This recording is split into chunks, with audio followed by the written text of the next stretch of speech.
The chair beside my mom's photo was supposed to be his. Front row. White aisle. Close enough that when I walked in, I'd see my dad stand up, straighten his jacket, and look at me like I was still his little girl. Instead, the chair sat empty. And the emptiness had a sound. It was the kind of silence that makes you hear everything else. Every cough, every shuffle of shoes, every nervous laugh that doesn't know where to land. I kept smiling because the music was playing and the doors were open and everyone was watching. But my chest felt tight, like I was holding my breath without meaning to. My phone had buzzed 5 minutes before the ceremony. One message. From him. Dad, I'm not coming. No explanation. No, I'm sorry. No, I love you. Just a cold sentence, like he was canceling a dinner reservation.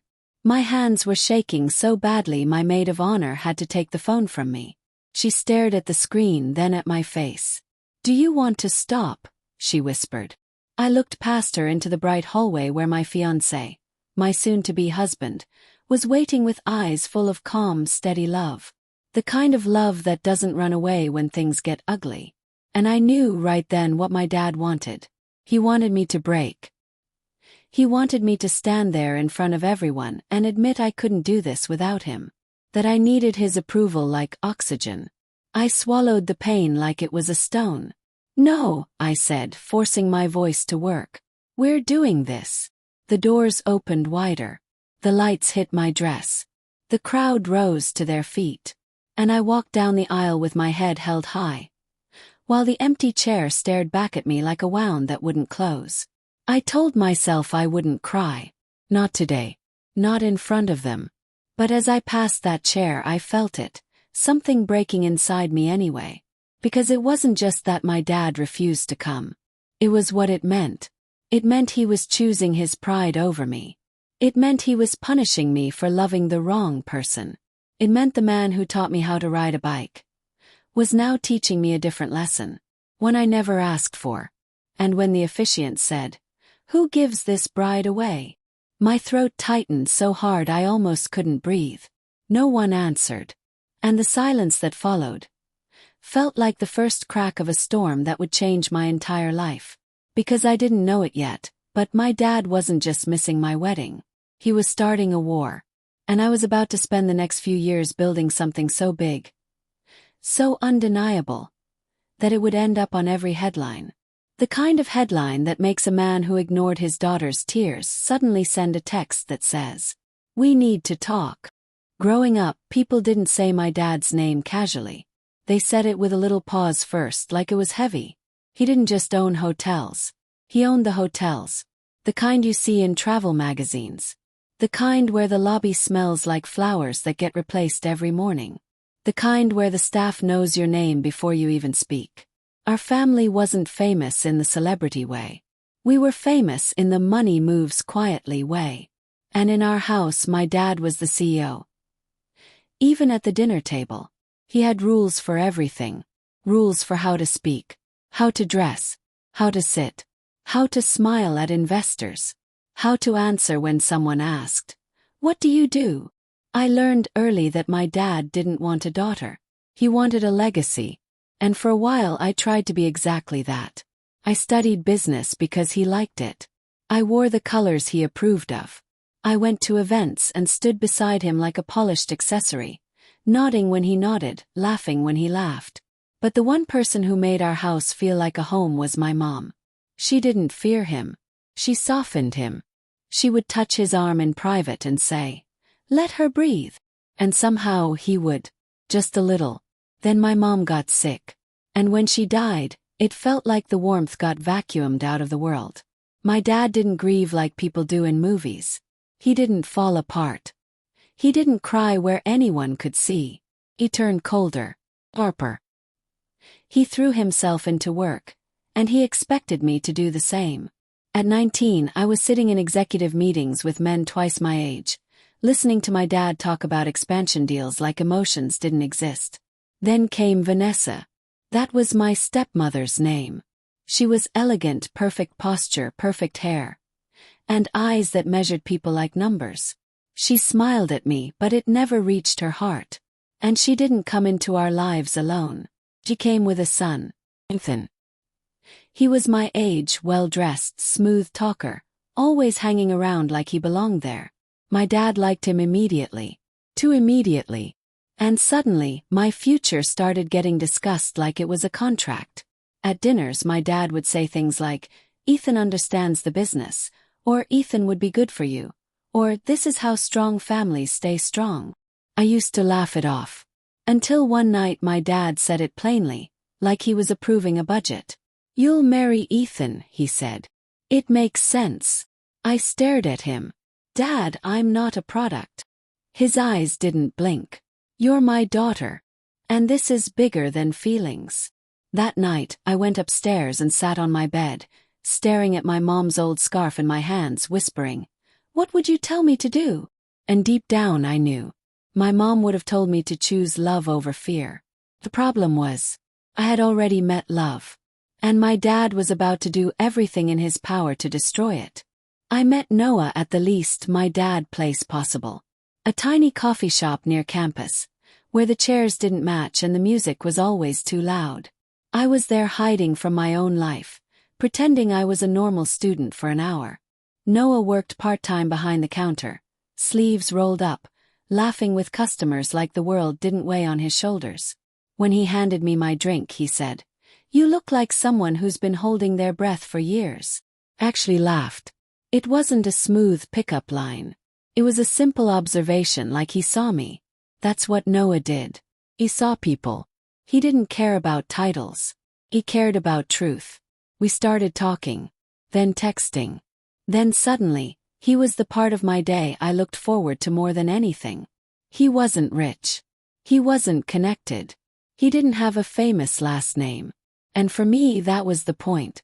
Being with Noah felt like stepping into sunlight after living in a cold building for too long. When I finally brought him to a family event, I tried to prepare him. "My dad can be intense," I warned. Noah squeezed my hand. "I'm not scared of him. I should have been scared for him." The moment my dad saw Noah, his smile turned polite in the most dangerous way. He asked Noah what he did. Noah answered honestly, "I'm studying architecture. I work part-time. I'm building my way." My dad nodded like he was listening, then said, "Ambition is cute." That word, cute, landed like an insult wrapped in a bow. Later, when Noah stepped away, my dad leaned close to me and said quietly, "He's temporary." My stomach dropped. "Dad, stop." He didn't stop. That week, he called me into his office. Glass walls, city view, everything designed to make you feel small. He slid a folder across the desk. Inside were photos of Noah, his old apartment, his job schedule, even a copy of his student loans. I stared at it in shock. "You investigated him." My dad didn't flinch. "I protected you." "No," I said, voice shaking. "You controlled me." He leaned back. "If you keep seeing him, you can forget your position in the company. Forget the trust your mother set up. Forget everything." I felt like someone punched the air out of my lungs. "You would ruin me because I fell in love?" He looked at me like I was being dramatic. "Love doesn't build empires." I stood up, hands trembling. "Maybe that's why you don't understand it." That was the moment his eyes turned hard. And that's when I realized this wasn't about Noah. It was about ownership. My dad believed he owned my future. And I had just told him. He didn't. When Noah proposed, he did it simply. No cameras, no crowd, just the two of us in a quiet park at sunset. He said, "I can't promise you a perfect life, but I can promise you a life that's ours." I said yes with tears in my eyes. Then I went home and told my dad. He didn't yell. He didn't throw things. He just stared at me and said, "If you do this, don't expect me to show up." I thought he was bluffing. I thought deep down he would still be my father. But on my wedding day his chair was empty. And in that emptiness, I finally understood. He wasn't bluffing. He was choosing the one thing he loved more than me. Control. After the wedding, Noah and I left the venue early. Not because we didn't want to celebrate, but because I couldn't breathe in that room. Everyone kept telling me how beautiful it was, how lucky I was, how romantic the vows were. But I felt like I was walking around with a shattered glass heart and smiling like it didn't hurt. In the car, Noah reached over and held my hand. "I'm sorry," he said softly.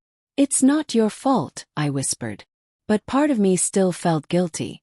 Like loving him had cost me my father. 2 weeks later, the real cost showed up. Got a letter. Not from my dad. From his lawyers. It was official. Cold. Full of words that sounded like they were written by a machine. My employment in the family company was terminated. My access to certain family accounts was removed. The trust my mom set up, one I was told would transfer to me at 25, had been restructured. I read the letter 3 times, waiting for it to make sense. My hands started shaking again. Noah sat beside me, jaw tight. "This is punishment." "It's worse," I whispered. "It's a message." And the message was, "You're nothing without me." Then came the rumors. People in my dad's world started treating me differently. Invitations stopped. Friends stopped answering. A woman I used to call Auntie smiled at me in public and then looked away like I was embarrassing. I tried to get a business loan to start something small, a boutique inn, a tiny property to renovate, anything. The bank manager looked uncomfortable. "I'm sorry," he said, avoiding my eyes. "We can't approve this." "Why?" I asked. He hesitated. "There are concerns." I knew what that meant. My dad's influence was everywhere. And then the final blow. I found out my dad had filed a legal notice claiming I was not allowed to use our family name in any hospitality business. Not because it was trademarked in a normal way. Because he was determined to erase me. I went to his office. I didn't call ahead. I just walked in like I belonged there because once I did. He looked up from his desk, calm as always. "You're not supposed to be here," he said. I slammed the legal notice down. "What is this?" His eyes flicked to it. "It's protection. It's revenge," I snapped. He stood slowly. "You chose a life outside this family." "I chose love," I said, voice breaking. "And you chose to punish me like I'm your enemy." He stepped closer, voice low. "You embarrassed me." That sentence hit harder than any threat. "So that's it," I whispered. "Your pride matters more than your daughter." His face didn't soften. "You'll come back when you realize what the world is. When you realize love doesn't pay bills." I laughed through tears. "You think I'll crawl back?" "I know you will," he said like it was a fact. I walked out shaking. That night, Noah held me while I cried into his shirt. "I feel like he's trying to erase me," I whispered. Noah's voice was steady. "Then we build something he can't erase." I wanted to believe him. But the truth was, in that moment I felt small. I felt like I'd stepped out of a castle, and into a storm, with nothing but a wedding ring and a broken heart. And my dad. My dad was watching from the castle window, waiting for me to beg. He had no idea what he just created. He thought he broke me. But all he did was light a fire. The first year was brutal. No luxury. No safety net. No family resources. Just me, Noah, and a tiny rented apartment with thin walls and a heater that sounded like it was dying. I went from executive meetings to folding our own laundry at midnight, because we couldn't afford a service. And honestly, that part didn't hurt. What hurt was the feeling that my dad had turned the world against me. But Noah was right about one thing. We could build. So we did. Noah found a run-down roadside motel listed for sale. Cheap because it was falling apart.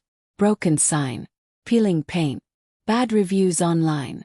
I stared at it and said, "This is impossible." Noah looked at me like I was stronger than my fear. "It's a start." We used what little savings we had.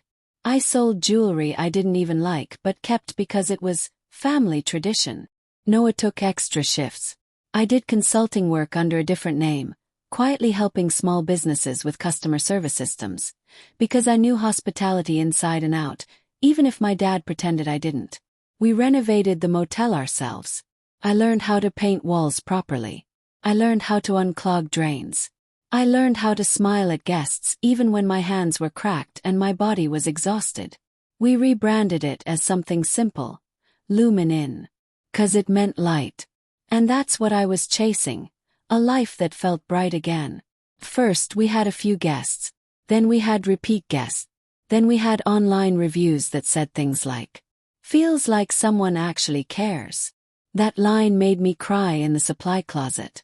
Because for the first time I was building a place with heart, not ego. And slowly, the business grew. One motel became two. Two became a small cluster of boutique properties near highways and small towns. We weren't competing with my dad's fancy towers. We were doing something different. Comfort, warmth, real service. The kind of places where a tired traveler felt seen. Then something happened that shifted everything. A woman checked in one night during a heavy rain. She was soaked, shivering, clearly stressed. I offered her tea, a towel, and a quiet corner in the lobby. She looked at me and said, "No one treats people like this anymore." She was an editor for a travel site with millions of readers. A week later, our little inn was featured in an article, "The most unexpectedly comforting places to stay." Our bookings exploded. And that attention did something else. It attracted investors. The kind my dad didn't control. People who cared about new ideas more than old names. One investor asked me, "What's your long-term vision?" I surprised myself with my answer. "A chain," I said. But not the kind built on fear. Not the kind built on manipulation. Not the kind built on making people feel small. As we expanded, we built a company culture that felt like the opposite of my childhood. We paid fairly. We treated staff like humans. We listened. And the more I built, the more I realized something almost terrifying. My dad's greatest weapon wasn't his money. It was how much I used to believe I needed him. I didn't. I never did. And that realization, that freedom, felt like revenge already. But the real revenge wasn't going to be loud. It was going to be undeniable. Because while my dad was waiting for me to fail, I was quietly becoming the kind of woman he couldn't control anymore. By year 3, Lumen wasn't cute anymore. We had multiple properties, a growing team, real numbers. And still I didn't talk about my dad publicly. I didn't need the world to know my pain. But pain has a way of leaving fingerprints. One day, I got a call from someone I hadn't heard from in years. Marlon. He used to be the finance director in my dad's company. One of the few people who treated me like I belonged. His voice sounded tired. "Can we meet?" he asked. I hesitated. "Why?" He paused. "Because I think you deserve to know the truth." We met in a quiet restaurant away from cameras. Marlon looked around like he was afraid. Then he slid an envelope across the table. Inside were documents, real documents, transfers, account movements, legal signatures. My stomach turned as I read. "What is this?" I whispered. Marlon's eyes were heavy. "It's proof your mother's trust was altered years ago. Not recently. Years." My skin went cold. He continued, voice low. "Your dad told everyone it was restructured after your wedding, but he started moving things long before that. He needed liquidity." "Needed for what?" I asked, throat tight. Marlon swallowed. "Expansion deals that went bad.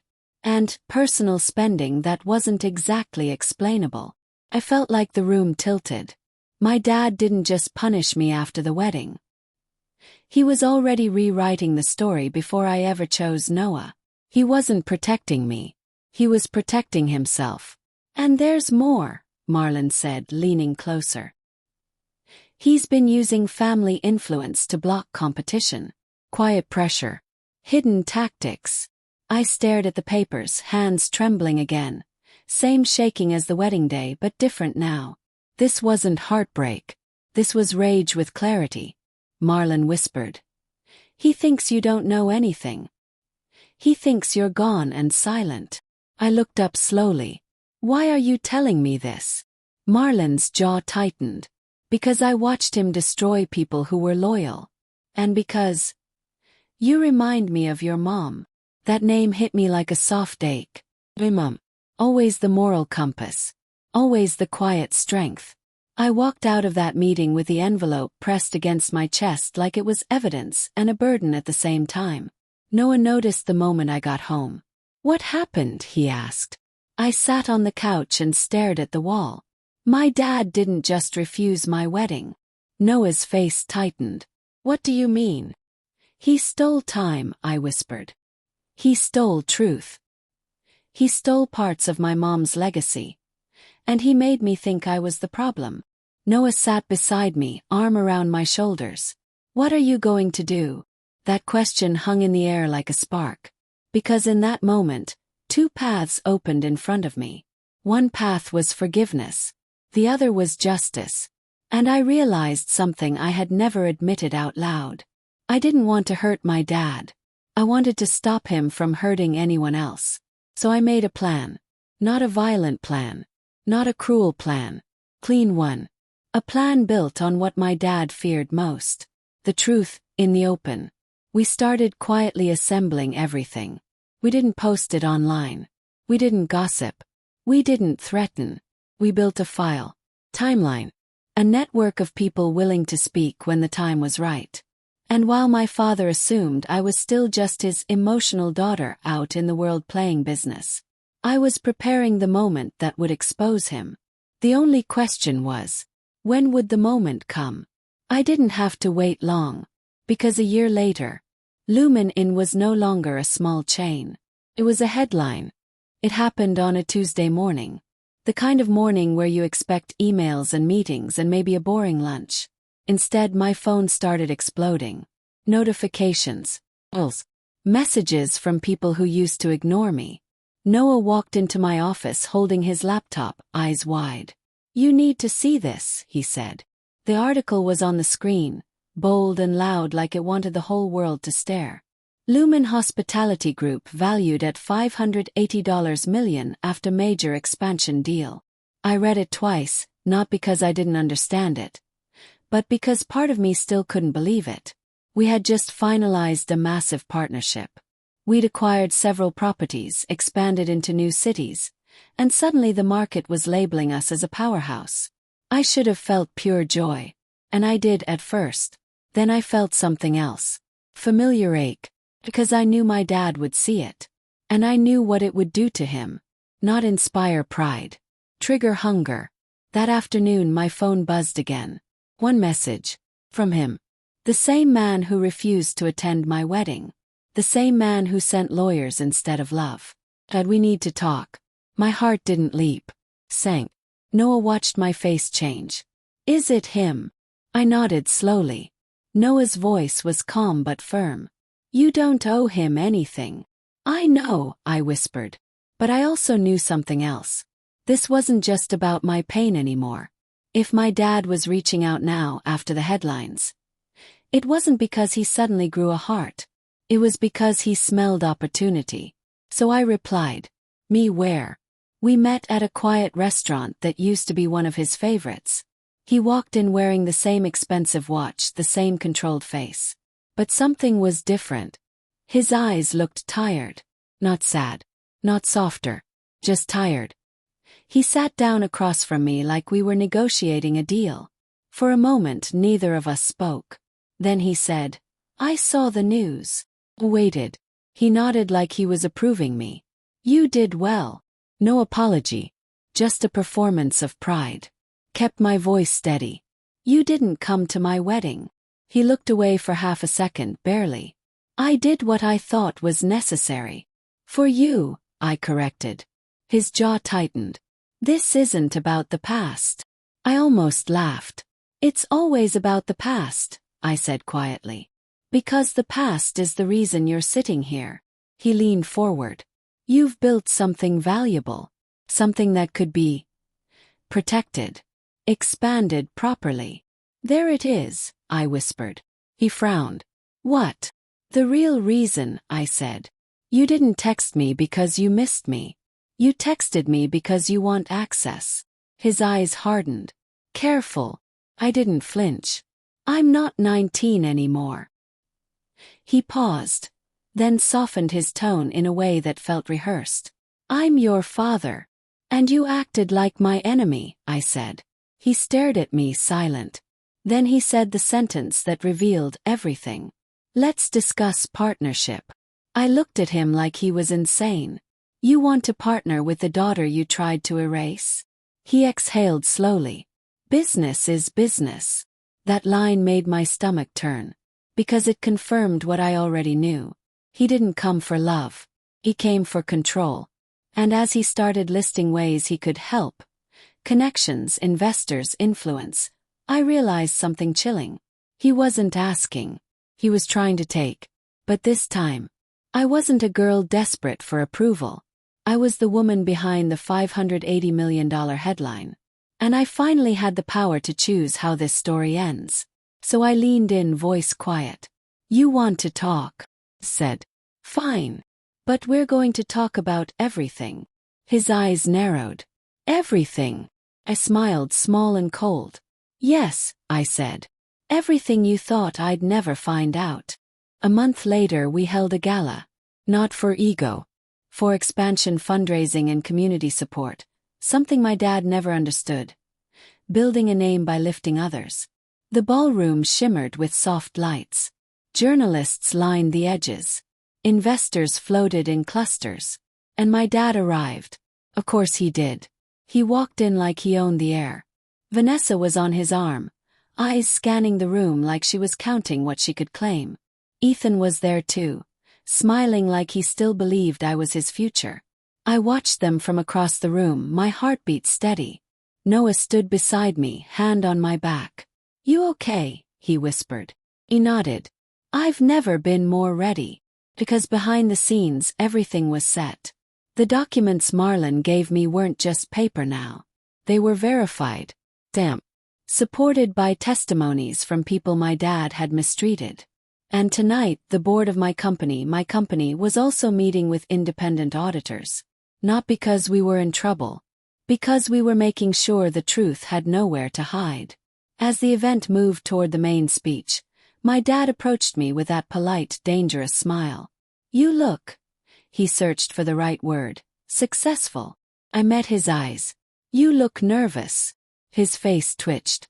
"Don't play games." I tilted my head. "I'm not playing." He leaned in. "After tonight, we'll announce collaboration." Smiled. "No, we won't." His eyes flashed. "Excuse me." I stepped closer, voice low. "You don't get to claim what you tried to destroy." His jaw tightened. "You're still my daughter." I held his gaze. "Then act like it." For a second I saw something crack in his expression. Not remorse. Fear. 'Cause he sensed it. A shift. The fact that I wasn't begging anymore. The music softened as the host announced my speech. I walked onto the stage, the spotlight warm on my face. The room quieted. I looked out at the crowd. People who believed in what we built. Then I saw my dad standing near the front, arms crossed, waiting like he still controlled the ending. Took a breath. And I spoke. "Thank you for being here," I began. "Lumen was built from a simple idea. People remember how you make them feel." Paused, letting that land. "I also want to say something personal," I continued, voice steady. "Sometimes the people who should support you don't. Sometimes they try to make you feel small so you'll never leave their shadow." The room was silent. My dad's face tightened. "But here's the truth," I said, my voice gaining warmth. "If you keep building, if you keep choosing what's right, eventually your work speaks louder than their silence." I didn't name him. I didn't need to. Then I shifted. "Transparency matters," I said, calm but firm. "That's why tonight we're announcing a company-wide commitment to ethical practices, fair treatment, and independent oversight. Because real success doesn't come from fear." The investors nodded. The journalists scribbled. My dad's eyes narrowed. And then I delivered the final line, the one that changed the air. "And to anyone who thinks legacy is something you can control through threats," I smiled softly. "Legacy is earned. And the truth always catches up." After the speech, the auditors approached the board. Private conversations began. Phones buzzed. And I watched from a distance as my dad's confident posture started to collapse, just slightly, like a statue realizing it's made of sand. Later he cornered me near the hallway. His voice was tight. "What did you do?" I looked at him calm. "I stopped running." His face reddened. "You're trying to ruin me." I shook my head. "No, Dad. You did that yourself. I'm just not covering for you anymore." His eyes flicked just once to Noah, then back to me. "You could have come to me privately," he snapped. I held his gaze. "I came to you privately at my wedding." That sentence landed like a door slamming. He went silent. For the first time in my life, he didn't have an answer. A week after the gala, my dad asked to meet again. This time there was no fancy restaurant, no power setting. He asked to meet at a quiet park. When I arrived, he was already there, sitting on a bench, looking older than I remembered. He didn't stand. He didn't smile. He just said, "They're asking questions." I sat at the other end of the bench. "They should." He swallowed. "You've turned people against me."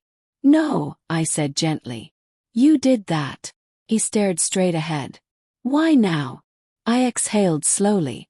"Because you reached out only when you thought I was worth money," I said. "Because you didn't show up when I needed a father. You showed up when you saw a headline." His shoulders sagged slightly. "I thought," he began then stopped. "You thought what?" Yes. He clenched his jaw. "I thought if I cut you off you'd come back." I nodded slowly. "So you hurt me on purpose." He didn't deny it. And that silence felt like the final betrayal. I looked at him, voice quieter. "Do you know what it's like to walk down the aisle and feel like your father chose pride over you?" His eyes flickered. But he stayed silent. "Do you know what it's like to start from nothing while people whisper that you're ungrateful?" Continued. He finally spoke, voice rough. "I did what I knew. And that's the problem," I said. "You only know control."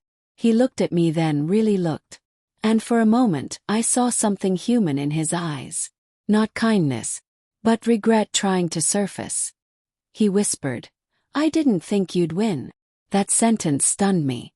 Not because it was honest, because it revealed how little faith he had in me, and how much he needed me to fail so he could stay right. I stood up slowly.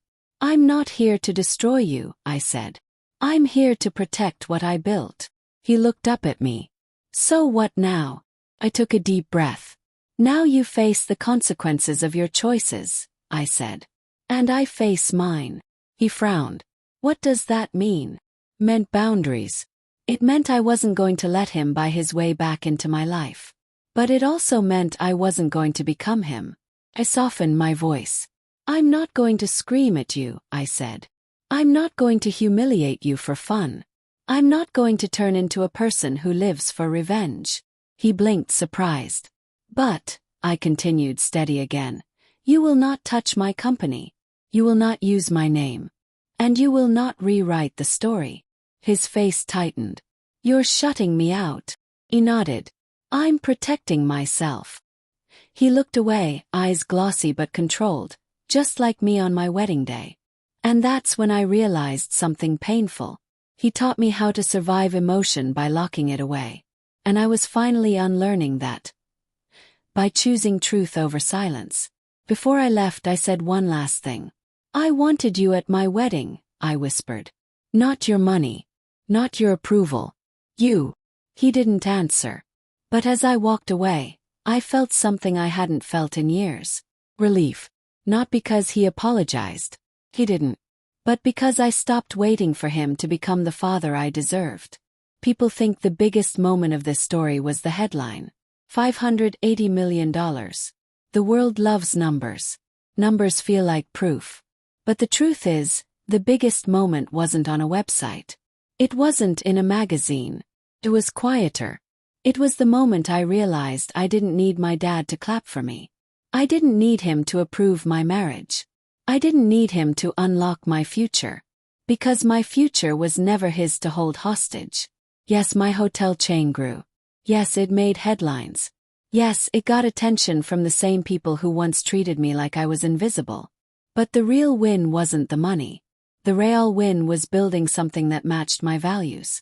Something my mom would have been proud of. And I learned a hard lesson along the way. Sometimes the people who should love you the most love control more. And when you finally stop chasing their approval, they get desperate, because they can't stand the idea that you're free. My dad texted, "We need to talk," only when I became profitable in his eyes. But by then, the conversation wasn't about him anymore. It was about me choosing who I wanted to be. I could have gone full revenge. I could have humiliated him publicly, turned his world into ashes, made him feel what I felt. But that kind of revenge comes with poison in it. Changes you. And I didn't build Lumen to become a colder version of my father. So I chose justice instead. Truth, boundaries, consequences. And then I chose to move on. Because here's the moral I carry now. The one I wish someone told me years ago. Success isn't the best revenge. Freedom is. When you stop begging the wrong people to love you. When you stop shrinking to fit their expectations. When you build your life on your own terms. That's when you finally win. Not because they regret what they did, but because their power over you is gone. And if you're listening to this story feeling like you've been rejected, controlled, or betrayed by someone who was supposed to protect you, I want you to remember something. Their refusal does not define your value. Their absence does not erase your worth. And one day, when your life becomes a headline in your own way, you won't be waiting for them to text, "We need to talk." You'll be too busy living a life they can't touch anymore.